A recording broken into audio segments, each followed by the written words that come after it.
క్షేత్రములన్నిటిలోకి గొప్పది ఏది అంటే కాశీక్షేత్రం.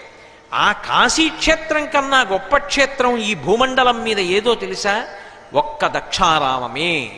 దక్షిణ కాశీ అని పిలవబడినప్పటికీ కాశీ ఎక్కుడు క్షేత్ర సంఘములలోన కాశీ కన్నను ఎక్కుడు గౌరవమున భోగమోక్ష నివాసంబు దక్షవాటి. కాశీ పట్టణానికి వెడితే ఒక్క మోక్షం గురించి మాత్రమే వెళ్ళాలి.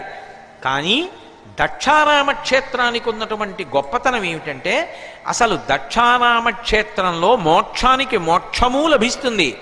అలాగే అక్కడ విశేషమైనటువంటి భోగానికి కూడా అదే క్షేత్రం. అందుకే ఇప్పటికీ పెద్దలు ఒక మాట చెప్తారు, అర్థ సంబంధమైనటువంటి సమస్యలు ఉంటే, ఏదైనా ఐశ్వర్య సంబంధమైనటువంటి సమస్య ఉంటే దక్షారామ క్షేత్రానికి వెళ్ళి భీమనాథుణ్ణి సేవించండి అంటారు.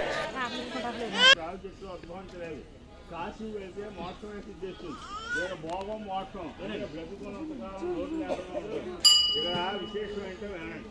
ఈ కొమ్మలు ఎలా ఉన్నాయి? అహంకారం అనేది ఉండాలి, కోపం ఉండకూడదు, అసహ్యం ఉండకూడదు, ఎవరిని ఏమనకూడదు. వచ్చారని నీళ్లు పోయక్కర్లేదు, ప్రదర్శన చేయక్కర్లేదు, ఏమి చేయక్కర్లేదు. మనసులో ఉన్న కోరిక నెరవేరాక అప్పుడు ఇంటి దగ్గర చెంబు తెచ్చుకుని ఉదయం 6 నుంచి 12 గంటల లోపలి కోనేరు అంతా నీళ్లు పట్టుకొచ్చి అప్పుడు పోయారు. వచ్చారని నీళ్లు పోయక్కర్లేదు. అలాగే ప్రదర్శన ఎప్పుడంటే మధ్యాహ్నం వస్తే ఇప్పుడు అలంకరణ అయిపోతుంది. అలంకరణ అయిపోతే అప్పుడు ప్రదర్శన చేయాలి. అందరూ చెప్తారు దేవదేవ, ఈ మంత్రాలు అనుకోండి. దేవదేవ, మహాదేవ, నీలగ్రీవ, సదాశివ, సమయే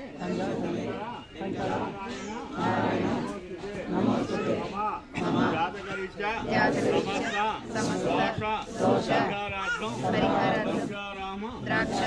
దర్శన సమయే. ఇక్కడ శివలింగం విష్ణుమూర్తి చెట్లు ఎలా వచ్చారో ఒకసారి వినండి. ఎవరు చెప్పరు, ఎక్కడైనా వినండి. లక్ష ప్రజాపతి యజ్ఞం చేశాడు కాబట్టి ద్రాక్షారామం వచ్చింది. ఆ యజ్ఞ సమయంలో వీరభద్ర స్వామి విష్ణుమూర్తి సుదర్శన చక్రాన్ని మింగేస్తే అప్పుడు విష్ణుమూర్తి తన సుదర్శన చక్రం గురించి ఇక్కడ వచ్చి బంగారు కమలాలు అర్చన చేశాడు. అలా 40 రోజులు చేసేది, ఒక్క రోజు మిగిలింది. అప్పుడు శివుడు ఏం చేస్తాడంటే 2 కమలాలు మాయం చేస్తే అప్పుడు తాను నేత్రాలే పెడదామనుకుంటాడు విష్ణుమూర్తి. అప్పుడు బ్రహ్మ శివుడు ఆయనకు సుదర్శన చక్రం సిద్ధించి చేశాడు. ఆయన జాతి ఈ ఆలయంలో అడుగు పెడితే ఎక్కడ దర్శనం చేసుకున్నా చేసుకోకపోయినా వీళ్ళు దర్శనం చేసుకుంటే భోగం ఐశ్వర్యం ఇలా అనుకోండి. అందరూ చెప్పండి. యా దేవి వస్తు రూపేణ రూపేణ